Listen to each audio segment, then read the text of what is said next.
Bu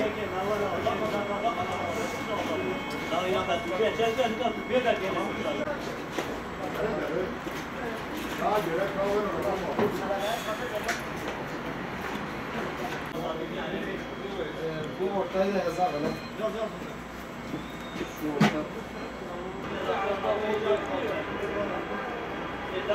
Bu bir şey olmuyor.